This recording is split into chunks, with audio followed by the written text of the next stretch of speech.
ठारू अधिक लोक हूँ लंकपति रावण। अच्छा अच्छा ठीक लंकपति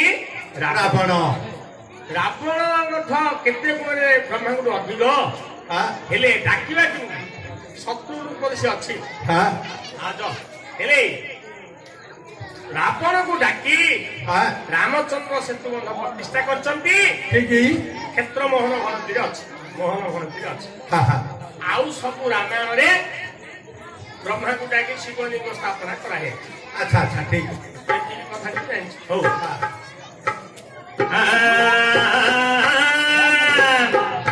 हे पंडित मंडली हे वेदरम प्रणाम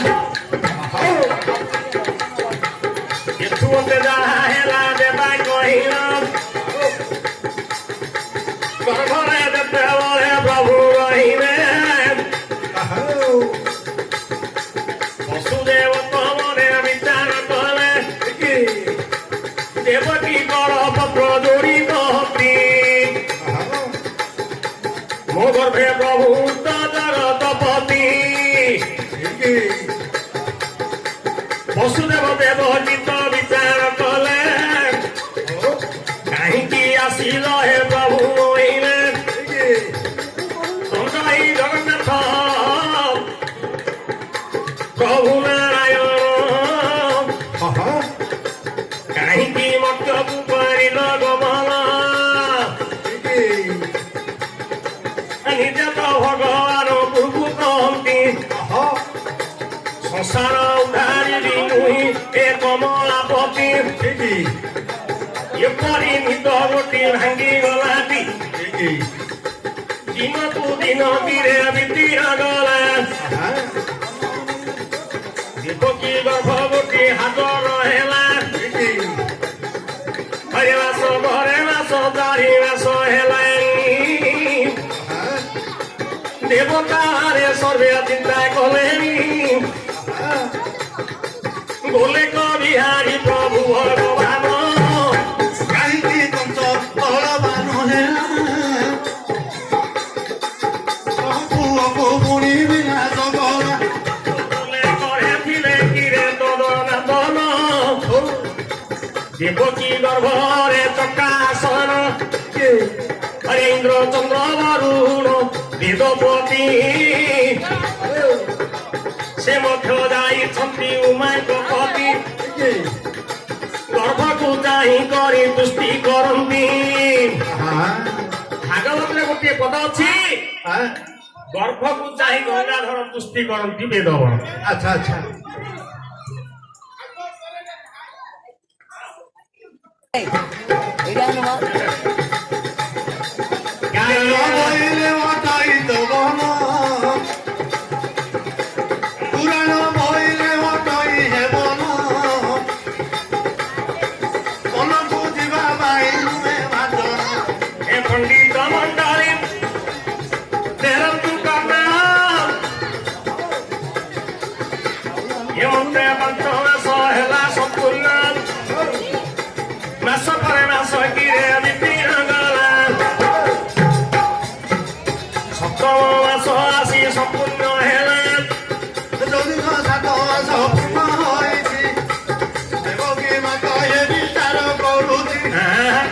नारायण केते कष्ट तो देल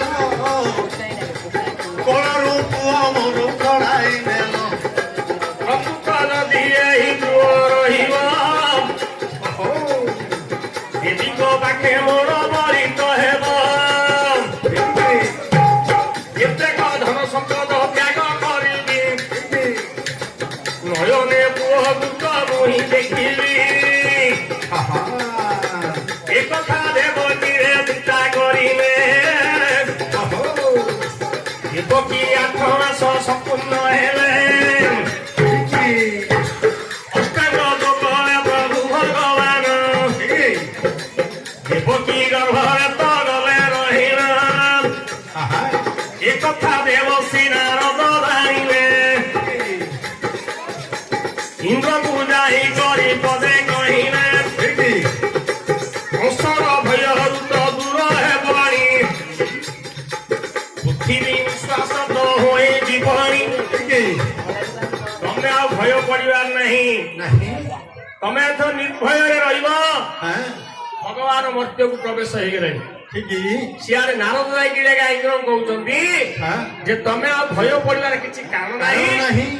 ଭଗବାନ ଗୋଲେକ ବିହାରୀ ବୈକୁଣ୍ଠାଧିପତି ଦେବକୀ ଗର୍ଭରେ ଆସିକି ପ୍ରସବ ସମୟ ହେଇଗଲାଣି। ঠিকই ହେଲେ ବଳରାମ ହେଉଛନ୍ତି 8 ମାସ ପୁତ୍ର, হ্যাঁ କୃଷ୍ଣ ହଉଛନ୍ତି ସମ୍ପୂର୍ଣ୍ଣ 10 ମାସ। ଆଚ୍ଛା। ঠিকই କୃଷ୍ଣ ହଉଛନ୍ତି 10 ମାସ 10 ଦିନ। আহা ଭାଦ୍ର ମାସ କୃଷ୍ଣ ପକ୍ଷ ଅଷ୍ଟମୀ হ্যাঁ ଜନ୍ମର ପ୍ରସବ ସମୟ ଆସିକିରି ଦେବକୀ ବସୁଦେବ କହୁଛନ୍ତି হ্যাঁ ଏଥର ସମୟ ଆସି ପ୍ରବେଶ ହେଇଗଲା। আচ্ছা আচ্ছা ଇନ୍ଦ୍ର ଚନ୍ଦ୍ର ବର୍ଣ୍ଣ ବିଚାର କଲେ চার কলে ଦେବକୀ ଏଥର ପ୍ରସବ ସମୟ ହେଲା। হ্যাঁ କଂସ ଜାଣିଲେ ନିଶ୍ଚୟ ମାରିବ। ঠিকই ঠিকই ରୋହିଣୀ ନିଶା ଅର୍ଦ୍ଧଭାଗେ କୁଶଳ କହୁ ରୋହିଣୀ ନିଶା ଅର୍ଦ୍ଧଭାଗେ হ্যাঁ ଜନ୍ମ ହୋଇଲେ ବ୍ରହ୍ମ ଭାଗେ ঠিকই ନିଶାର କହୁ ଅର୍ଦ୍ଧଭାଗେ ରୋହିଣୀ ବୃଷର ସଂଯୋଗେ। আচ্ছা ଭାଦ୍ର ମାସର ଅଷ୍ଟମୀ ନିଶାର ଅର୍ଦ୍ଧ ରୋହିଣୀ ବୃଷକର ସଂଯୋଗ। ঠিকই ଦେବକୀ ପ୍ରସବ ସମୟ ଆସି ପ୍ରବେଶ ହେଲା ସମୟରେ হ্যাঁ ହଇରେ ଦେବତା ମାନେ ସମସ୍ତେ ବିଚାର କଲେ ও ଇନ୍ଦ୍ରକୁ ଯାଇ କରି ପଦେ କହିଲେ ঠিকই ହେ ଇନ୍ଦ୍ର ରାଜା ଏବେ କର ଜୋଡ଼ାଇ ওহো ଏଥର ତୁମ କଥା ଦେଖନ୍ତୁ ସେଇ আহা ଯେମିତି ବସୁଦେବ ଗୋପ ବୁଝିଲେ হ্যাঁ ସେ କଥା କର ଏବେ କହନ୍ତି ଭାବେ ହରେ ଇନ୍ଦ୍ର ରାଜା ଚାରି ମେଘ କଲେ ହରହର ওহো ଆବର୍ତ୍ତକ ସମର୍ତ୍ତକ ଦ୍ରୋଣ ପୁଷ୍କର ଚାରି ମେଘ କୁକିରେ କଲେ ହରହର ଆବର୍ତ୍ତକ ସମର୍ତ୍ତକ ଦ୍ରୋଣ ପୁଷ୍କର ଚାରି ମେଘକୁ আদেশ দেলে ଆଦେଶ ଦେଲେ। হ্যাঁ ହେଲେ ଅନ୍ଧାର ରାତି ତ ହବ। হ্যাঁ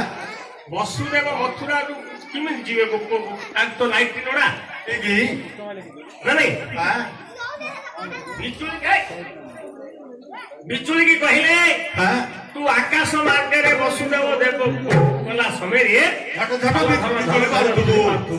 ପଥ ଦେଖା ଯାଉଥିବ ପଥ ଦେଖାଯାଉଥିବ। ଯୋଗମାୟାକୁ କହନ୍ତି ପ୍ରଭୁ ଭଗବାନ ବିଧାତା ପୁରୁଷ ଦେଲେ କହିଲ ତୁ ଯୋଗମାୟା ଖେଳିବୁ ପଳାଇ ଯିବୁ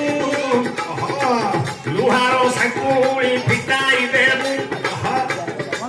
ନିଦ୍ରାବତୀ କି ପଦେ ଦେଲେ ବୁଝାଇ ମଥୁରା କଟକରେ ସମସ୍ତେ ଯିବେ ଶୋଇ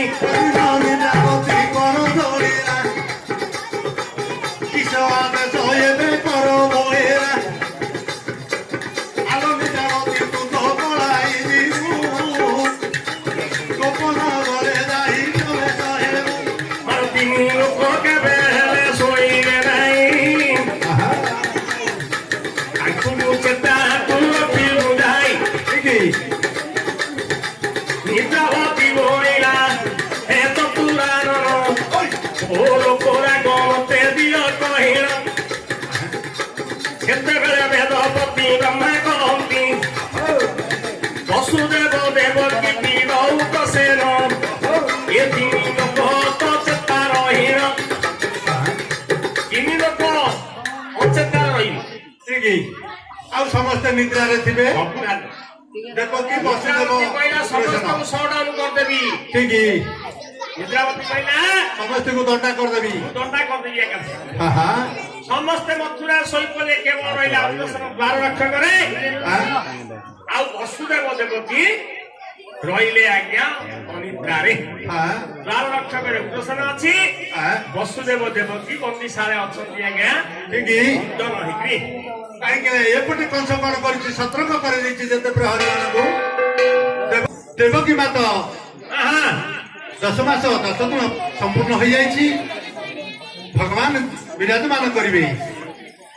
ଜଗତ କରତା ନାଥ ବିଶ୍ୱେ ହରି ବୋଲାଉଛ ଜଗତ କରତା ଅନ୍ତରେ କପଟ ରଖି ଖିଚିରେ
भाद्र मास अष्टमी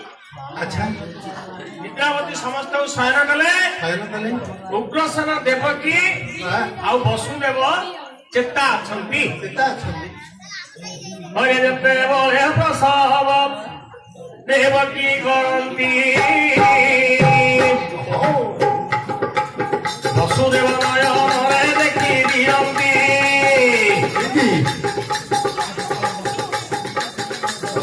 कि सुंदर दैत भगवान आमको देले रे नंदन नंदन घरे तोर नथिले से काले नारायण नमोइले जगत देवा पाई चिंता करती आगरु नारद कहिलु थांती वसुदेव देवकी ଥିଲେ ତକହି ଗୋକୁ ଗୋପରେ ତୁ ଛାଡ଼ି ତୁନେଇ ଜାଣିଲେ କଷ୍ଟ ତାକୁ ତୁ କରାଇ ବସୁଦେବ ବଙ୍ଗକୁ ତ ବୁଦ୍ଧି ଶୁଣିଲା କିମିତିରେ ଧୀରେ ପୁଅକୁ ପରେ କୌଣସି ତ ଜିନିଷ ନାହିଁ ନାହିଁ ମୁଁ ନେବି କେମିତି କେମିତି ନେବି अरे कहू कहू सुंदर तो पात्री आसिला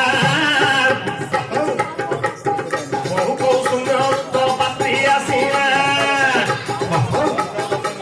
तम्बा पाती गोटी खटुली देखिला पुअकु ए पातरे मुंडरी धोई आहा एता पाई तो मु विचार होई बंदी घरे गते चौकी नंगला से काले नारायण रही नथिला किमिति दिवे सेना सेहि नरहरी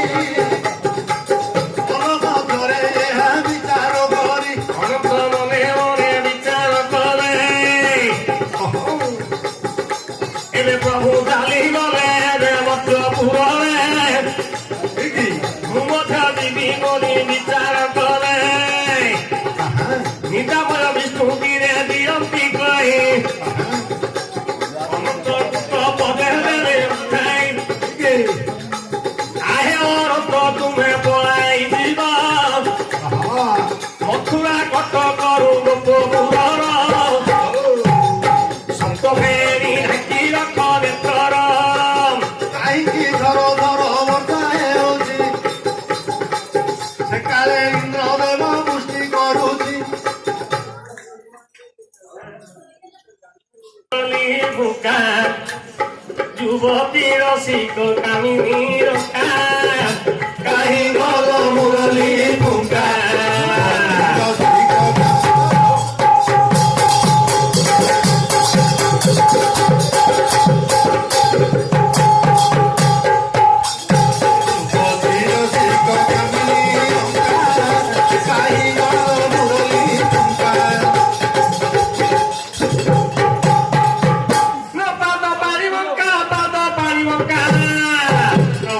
ପାଣି ପଙ୍କା ପାଦ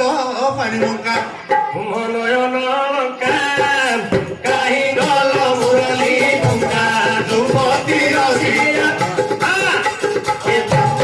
ରଙ୍କା କାହିଁ ଗଲ ମୁରଲି ପଙ୍କା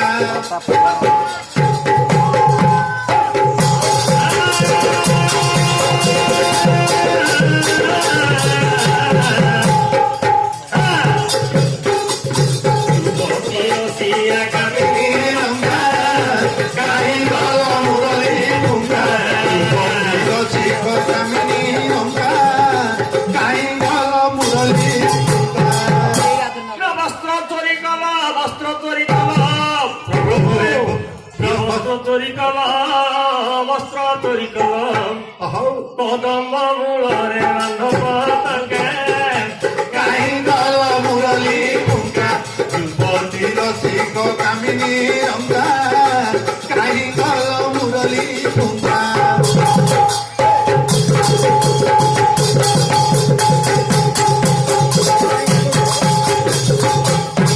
ଯୁବତୀ ରସିକ କାମିନୀ ରଙ୍କା କାହିଁ ଗଲ ମୁରଲି ପଙ୍କା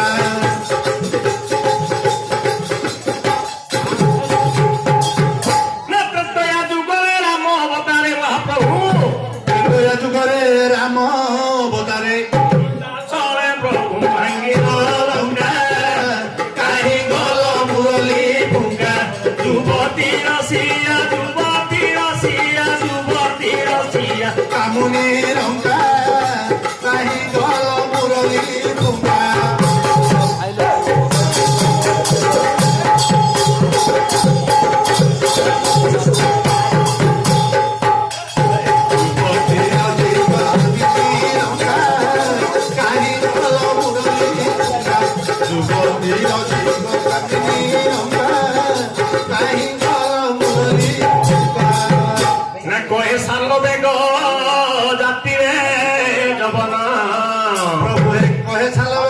ଜାତିରେ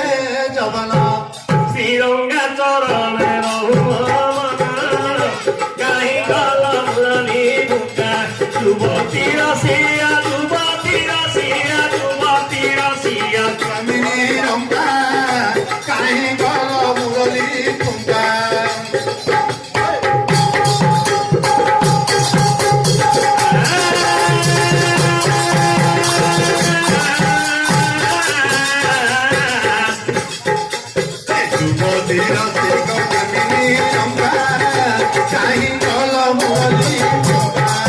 ହେଲେ ବାବା ଶେଷ ଦେବ ଅନନ୍ତ ଅନନ୍ତ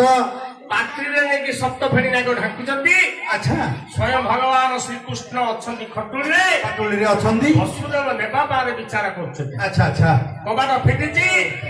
ସମସ୍ତେ ଶୟନ ଅଛନ୍ତି ଦେବକୀ କହୁଛନ୍ତି ମହାପ୍ରଭୁ ଗୋପର ଯାଇକିରି ହେ ପୁଅଟା ରହିଥାଉ ମା ଭଗବତୀ ଜଗନ୍ମା ତୁ ଆଜ୍ଞା ରଖିବୁ ଆଉ ଏକର ଅଷ୍ଟମ ଗର୍ଭ ମୋର ସରିଯାଉଛି ନାରଦ କହିଥିଲେ ବ୍ରହ୍ମା କହିଥିଲେ 8ଟି ପୁଅ ତ ଗର୍ଭରୁ ଜନ୍ମ ହେବେ ଶେଷ କବି ପ୍ରମାଣ ପଦେ କଣ ଦେଇଛି କଣ? ଆରେ ଯେତେବେଳେ କୃଷ୍ଣଚନ୍ଦ୍ର ଜନ୍ମ ହୋଇ ଯେତେବେଳେ କୃଷ୍ଣଚନ୍ଦ୍ର ଜନ୍ମ ହୋଇଲେ ବସୁଦେବକେ ପରାଶେ ଏମତ କହିଲେ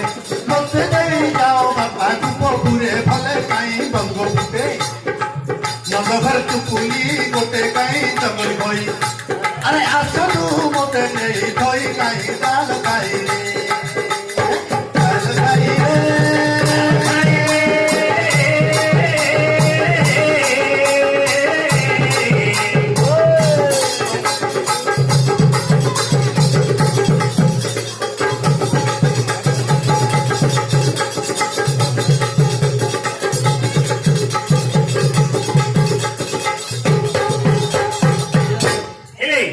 କୃଷ୍ଣଙ୍କୁ ନେଇକିରି ଗୋପପୁରରେ ଥୋଇଦେବି ତାପରେ ମୟୂର ଚନ୍ଦ୍ରିକା ବିଷୟଟା କହିବି ଆଚ୍ଛା ହେଲା ଆପଣ ବସନ୍ତୁ କହିବେ ହେଲେ ବସୁଦେବ ନେବା ପାରେ ଭାବୁଛନ୍ତି ବାହାରୁଛନ୍ତି ଯେ ପୃଥିବୀର ଜଗତ ପାଳନକୁ ତାକୁ ମୁଣ୍ଡେ ଧରିବ ବସୁଦେବ ଭଗବାନ ବିଚାର କଲେ ବାପା ମୋର କେମିତି ନେବେ ଆଚ୍ଛା ବାପା ମୋର କିଛି ନେଇପାରିବେନି ତ ହରେ ନିଜେ ଉଶ୍ୱାସ ହେଲେ ପ୍ରଭୁ ଶ୍ରୀକେଶ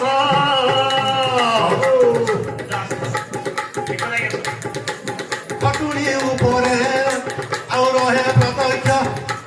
ସେଦିନ ବସୁଦେବ ବିଚାର କଲେ ପୁଅ କୁଣ୍ଡ ପରେ ଧରି ନଥିଲେ ହରେ ବସୁଦେବ ମସ୍ତକରେ ଦେଲେ ଧରି ଦେବକୀ କହି ମୋର ଗଳାବାଣୀ ତୁମେ କାହାକୁ ତ କିଛି ଏବେ ନ କୁହ ବୋଲି କୁହ କହିଲ ମଳା ମଳାର ମାରା ଏ ରଖ ଆହେ ବହୁ ତୁମେ ଏତ କାଦୋଳା ସେଦିନ ଦେବ କି ଯେ କର ଧରିଲା ଏକଲୟ କରି ହେ ଘରେ ରହିଲା ବନ୍ଦୀ ଘରେ ଦେବ କି ଯେ ମାତ ରହିଛି ବସୁଦେବ ପୁଅକୁ ଯେ ଧରି ଯାଉଛି ହରିରେ ପ୍ରେମ ବସୁଦେବ ମସ୍ତକେ ଧରି ଘରରୁ ବାହାର ତ ହେଲେଣି ଧରି ଧୀର ଧୀର କରି ପୁଣି ଚାଲିଲ ଗଲେ ବନ୍ଦୀ ଯାକ ସେ କାଳେ ଯେ ପିଟାଇ ଦେଲେ କବାଟ ସାତ କିରେ କବାଟ ଫିଟି ବସୁଦେବ ପୁଅ ତଳେ ଉଣଥାନ୍ତି ଯେତେ ପ୍ରହରୀ ତ ରହି ନଥିଲେ ନିଦ୍ରାରେ ସମସ୍ତେ ତ ଶୋଇ ନଥିଲେ ଅଷ୍ଟମକେ କୃଷିର ଦୁଆର ଦଶେନ ଦ୍ୱାର ପାଳ ଅଛି ସେଠାର କିଏ ରେ ତୋର ବୋଲି ଉଗ୍ରସେନ କହି ଏ ରଜା ନ ଜାଣୁ ଏବେ ଚୋରେଇଲେ କହି ବସୁଦେବ ଆହେ ପିଅର ମୁଖକୁ ବନ୍ଦ କର ଦିଅ ଉତ୍ତର ପିଅର ଶ୍ୱଶୁର ହଉଛନ୍ତି ଆଜ୍ଞା ଆଚ୍ଛା ଆଚ୍ଛା ଉଗ୍ରସେନ ଶ୍ୱଶୁର ହଉଛନ୍ତି ଠିକ ଉଗ୍ରସେନଙ୍କର 3ଟି ଝିଅ ଦେବକୀ ଦୈବକୀ କୁନ୍ତି। ଦେବକୀ ବାହାଇଛନ୍ତି କାହାକୁ ନା ବସୁଦେବଙ୍କୁ। ବସୁଦେବକୁ ଦୈବକୀ କାହାକୁ ବାହାଇଛନ୍ତି ନା ଯମହଂସକୁ। ଆଚ୍ଛା ଯୋଉ ଯମହଂସ କୁନ୍ତି କାହାକୁ ବାହାଇଛନ୍ତି ପଣ୍ଡୁ। ଆଚ୍ଛା ପିଅର ବରପତ୍ର ଯୋଡି କହୁଛି ହଁ। ମୁଁ ଗୋପକୁ ଛାଇଲା ପଡତେ ମତେ କିଛି କୁହନ୍ତୁ ନାହିଁ। ଉଗ୍ରସେନ ଗୋପାଳରେ କହୁଛି ଆରେ ରଜା ଜାଣିଲେ ଏବେ ରଖିଦବ। ଆରେ ଚୋର ଏଠି ଠିକ ଅନ୍ତର୍ଜାମୀ ଅନ୍ତର କଥା ଜାଣିଗଲେ। ଉଗ୍ରସେନ ମୋ ବାପାକୁ ଛାଡିବନି ମୁଁ ଯାଇପାରିବିନି। ଆଚ୍ଛା ମୋ ବାପାକୁ ଉଗ୍ରସେନ ଛାଡିବନି ମୁଁ ଯାଇପାରିବିନି। ଠିକ କାହିଁକି ନା ସେଦିନ ଅପରେସନରେ ଆଗେ ଜର୍ଜରିତ ହେଲା ଥଣ୍ଡା ଧରିଛ କେତେ ଉଠିଲା ବସୁଦେବ କୁଆଡେ ରାତ୍ର ଥରେ ଚାଲି ଯାଉଛୁ। ଏ ନିଶା ଅର୍ଦ୍ଧରାତ୍ର ଗୋଟି ବନ୍ଦ କରିବି ରାତି ପାଇଲେ ରାଜାକୁ କହିବି କିଏରେ ତୋର ତୁଇ ଯାଉଛୁ କାହିଁ ଏଠାରେ ଏବେ ମୁଣ୍ଡ ବାନ୍ଧିବି ଯାଇ ଛାଡ଼ିଲା ନାହିଁ ଉଗ୍ରସେନ କହି ବହୁତ ଅଳି କଥା କହିଲା ଯାଇ ଯେତେବେଳେ ପିତା ପୁତ୍ର ଉତ୍ସବାସ ହେଲେ ଭଗବାନ ସବୁ କଥା ଜାଣି ନ ଗଲେ ଛାଡ଼ ହେ ଅଜା ହେବେ ବାଟ ଗୋଟିକ ଛାନିଆ ହୋଇଗଲେ ସେହି ପଦ୍ମମୁଖ ଭଗବାନ ହେବା ପୁତ୍ର ବଞ୍ଚି ଅଜା ରାଜା ବୋଲି ଡାକୁନାହାନ୍ତି ଅଜା। ଅଜା ବୋଲଇ ବୀର ଉଗ୍ରସେନ ବୋଲା ରହିଲି ବୋଲା ଅଜା ଛାଡ଼ିଦିଅ ବାଟ ଛାଡ଼ିଦିଅ ମୁଁ ଯିବି ଠିକ ମୁଁ ଯିବି। ଉଗ୍ରସେନ ବିଚାର କଲା ଆରେ ଜନ୍ମ ହେବା ପୁତ୍ର କଣ ଅଜା ବୋଲି ମତେ ଡାକିଲେଣି। ଆଚ୍ଛା ହେଲେ ପ୍ରକୃତ ଅଜା ଆହା ମୋ ଝିଅ ଦେବକୀ ଆ ଦେବକୀ କଣ ମୁଁ ଜନ୍ମ ହେଇଛି ଆ ତେଣୁ କରି ମତେ ଅଜା ବୋଲି ଡାକିବାଟା ଠିକ ଅଛି। ଠିକ ଠିକ ଦେଖେବେ ଦେଖେବେ ହବ ଆଗକୁ ଅଛି। ସେ କହୁଛନ୍ତି ଯେ ଅଜା ବୋଲି ଯେତେବେଳେ ଡାକିଦେଲେ ପ୍ରତ୍ୟେକ କେମିତି ଯିବି ଯଦି ନ ଦେଖିବ ଦୁଇ ନୟନେ ପରତେ କରିବ ନାହିଁ ଗୁରୁବଚନେ। ଯେତେବେଳେ ଉଚ୍ଚ ମାତ୍ରାଟା ଆহি ପ୍ରବେଶ ହେଇଗଲା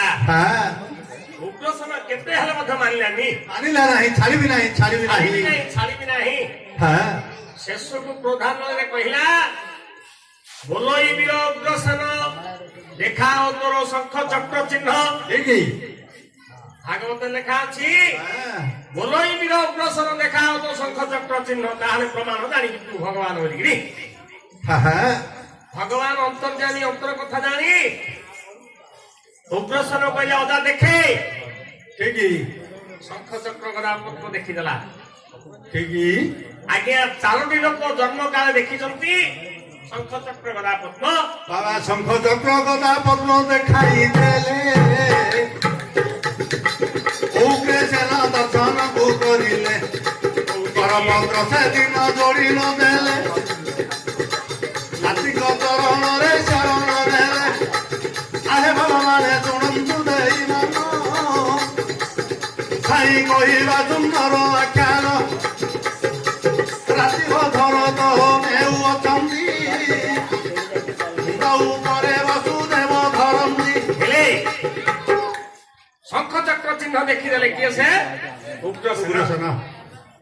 ସେତେବେଳେ ସମୟରେ ଛାଡ଼ିଦିଅ ଅଜା କହିଲେ ଅଜା ମୁଁ ତୁମକୁ ତ ଅଜା ହେବେ ଦେବୀ କରାଇ ମଥୁରା କଟକରେ ରୂପତି ହୋଇ ମୁଁ କଷକୁ ବିନାଶ ପାଇ ଆସିଛି ଧାଇ। ଉଗ୍ରସେନ କର ପତ୍ର ଯୋଡ଼ି ନ ଦେଲା ଯାଅ ହେ ବସୁଦେବ ପଦେ କହିଲା ଡକ୍ଟରେଟରୁ ପଟା ଗୋଟି ପ୍ରଭୁତ ଦେଲେ ତୁ ରଜା ହେବୁ ବୋଲି କରି ପଦେ କହିଲେ। ଉଗ୍ରସେନ କହିଲା ଯାହାକୁ ମୁଁ ଧ୍ୟାନ କରୁଥିଲି କୋଟି କୋଟି ଯୁଗରେ ଶଙ୍କର ରୂପୀ ଭଗବାନ ଏକାଦଶ ରୁଦ୍ର ଜଣେ ହଉଛନ୍ତି ଆଜ୍ଞା ଉଗ୍ରସେନ। ଆଚ୍ଛା ଈଶ୍ୱର ଅଂଶ ନଥିଲେ ଭକ୍ତି କେବେ ଆସେ ନାହିଁ ଆଜ୍ଞା। ଅଭିଶାପରେ ଉଗ୍ରସେନ ଶଙ୍କର ଏକାଦଶ ରୁଦ୍ର ଶଙ୍କର ଦୁର୍ବାସା ଋଷିଙ୍କର శాପରେ ଅଟ୍ଟହାସ କରିବା ସକାଶେ ପାର୍ବତୀଙ୍କର ଶିବଙ୍କର କ୍ରୀଡ଼ା ଦେଖି ପାର୍ବତୀ ଶିବ ଦୁର୍ବାସା ଋଷି ଅଭିଶାପ ଦେଲେ ମାତୃପିତୃଙ୍କର ଜୀବନ ଦେଖି ଅଟ୍ଟହାସ କରୁ ତେଣୁ କରି ମାନବ ଜୁନିରୁ ଯିବୁ ବହୁତ ପୁଅ ତତେ ଦଣ୍ଡ ଦବ। ଠିକ ଠିକ ହେଲେ ତାପରେ ଶଙ୍ଖ ଚକ୍ର ଦେଖିଲେ ତୁ ଏ ପାପରୁ ମୋଚନ ହବୁ ହରିବଂଶୀଟା ଅଛି। ଆହା ହେଲେ ଉଗ୍ରସେନ ବେଳା ଯାଉ ମତେ କଂସ ମାର ତାହାକୁ କରୁ ଆହା ଠିକ ମୁଁ ତ ରଜା ହେବି ନା ସ୍ୱୟଂ ଭଗବାନ ଦେଖିଲା ଗଲେ କିଏ ସେ ଗଲେ ନା ବସୁଦେବ ତମ୍ବା ପାତ୍ର ଧରିକିରି ବାହାରିଲେ ବନ୍ଦିଶାଳାରୁ ଠିକ ହରେ ବସୁଦେବ ଧରି କରି ସେ ଗଲେ ଚାଲି ଅନ୍ଧାର ରାତି ଗୋଟି ନିଶାରେ ଧରି ଇନ୍ଦ୍ର ବହିଲେ କିରେ ବିଜୁଳି ଯିବୁ ବାଟ ଗୋଟିକ ଏବେ ଗଳାଉଥିବୁ ଝଲ ଝଲ ବିଜୁଳି ଏବେ ବାରୁଛି ବସୁଦେବ ପୁତ୍ର ପୁତ୍ର ଧରି ନଥାନ୍ତି ଝର ଝର ବରଦା ଦେଉନାହାନ୍ତି ସେ କାଳେ ବସୁଦେବ ଗାଉ ଅଛନ୍ତି ଦୈବରେ ନଦୀ ବଳି ଯାଉଛନ୍ତି ହୋଇ କେମିତି ଯିବେ ଏବେ ରାଜା ହେ ଭାଇ ହେଲେ ଯାଉ ଯାଉ ବିଜୁଳି ବାଟ କରଉଛି ବାପା ଉଗ୍ରସେନଙ୍କର ଲାଇଟ ହଉଛି ବିଜୁଳି ଠିକ ବିଜୁଳି ବାଟ କରଉଛି ଉଗ୍ରସେନ ପୁଅକୁ ଧରି ଯାଇଛନ୍ତି ଆଉ ଥରେ ପୁନର୍ପି ଦେବକୀ ଅଛନ୍ତି ଆଚ୍ଛା ପାଟିତୁଣ୍ଡ କିଛି ନାହିଁ ଉଗ୍ରସେନ ଚୁପ ରହିଗଲା ଦ୍ୱାରପାଳ ରହିଗଲା ଗଲା ସମୟରେ ବସୁଦେବ ଯମୁନା ନଦୀ ବାଟରେ ପଡ଼ିଲା ଏପଟେ ମଥୁରା ସେପଟେ ଗୋପ ଏପଟେ ମଥୁରା ସେପଟେ ଗୋପ ମଝିରେ ଯମୁନା ନଦୀ ବହୁଛି ଯମୁନା ବହୁଛି ହରେ ଧାର ଧାର ବରସା ମୁସ ବସୁଦେବ ପାତ୍ରୀରେ ଧରନ୍ତି ଯାଇ ଯମୁନା ନଦୀ କି ଗଲେ ପଳାଇ ଆଣ୍ଠୁଏ ପାଣି ବସୁଦେବ ହେଲାଣି ଯମୁନା ଯଦି ଅଛି ଆଗରୁ ଜାଣି ଆଜି ତ ସତବତୀ ମତେ ପଡ଼ିଛି କୃଷ୍ଣକୁ ଛାଡ଼ିବି ଆଜି ବାଟଟି ରାଗେ ଜର ଜର ସେ ଯମୁନା ହେଲା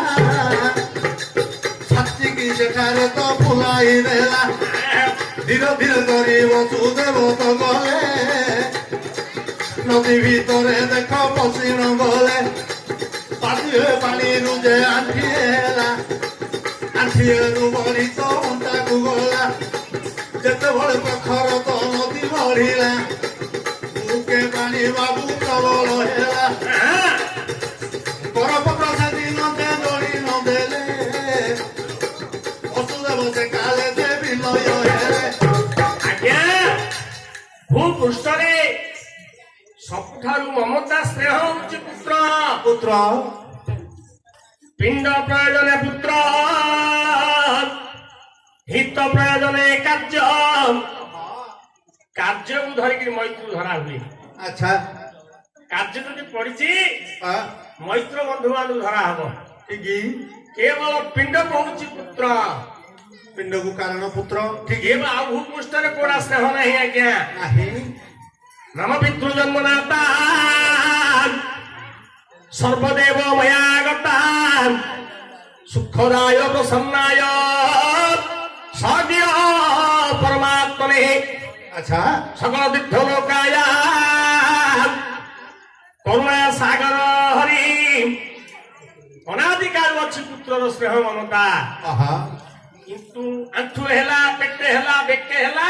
ଆହା ଧରିଛନ୍ତି ତମ୍ବା ପାତ୍ରୀ ବସୁଦେବ ଠିକ ଯମୁନା ବଳୁଛି କୃଷ୍ଣ ପ୍ରଭୁ ଆଜି ସଟ୍ ଡାଉନ୍ ହେଇଯିବେ ଠିକ ଠିକ ରହିବେ ଛାଡ଼ିବେ ମହାପ୍ରଭୁ ନାହିଁ ଆଜି ଏଇଠି ଏକା ରହିବେ ହଁ ଯେତ ନାସାରେ ବସନ୍ତରେ ପାଣି ଚିନ୍ତେ ଚିନ୍ତିଲେ ଚକ୍ର ପାଣି ଆହା ବସୁଦେବଙ୍କ ନାସାର ପାଣି କହିଗଲା ହବ ହବ କହୁଛି କହିବି ଧରିଛନ୍ତି ଭିଡ଼ିକିରି ଠିକ ପୁଅକୁ ଧରିଛନ୍ତି ଦ୍ରୌପଦୀ ତାଙ୍କ ପରାକ୍ରମ କରନ୍ତି ଆଚ୍ଛା କିନ୍ତୁ ଦୃଷା ଝିକେ ଆଜ୍ଞା ଠିକ ଆଜ୍ଞା ଠିକ ଯେତେବେଳେ ଅସହାୟ ହେଇଗଲେ ଦ୍ରୌପଦୀ ଘଟେ ଘଟେ ହେ ପ୍ରଭୁ ହଁ ସେତେବେଳେ ସମୟରେ କୃଷ୍ଣ ପ୍ରକଟ ହେଇଗଲେ ଆଚ୍ଛା ନା ନାଇଁ ସେମିତି ନାସାରେ ବସନ୍ତର ପାଣି ଚିନ୍ତେ ଚିନ୍ତିଲେ ଚକ୍ର ପାଣି କିଏ ଚିନ୍ତିଲେ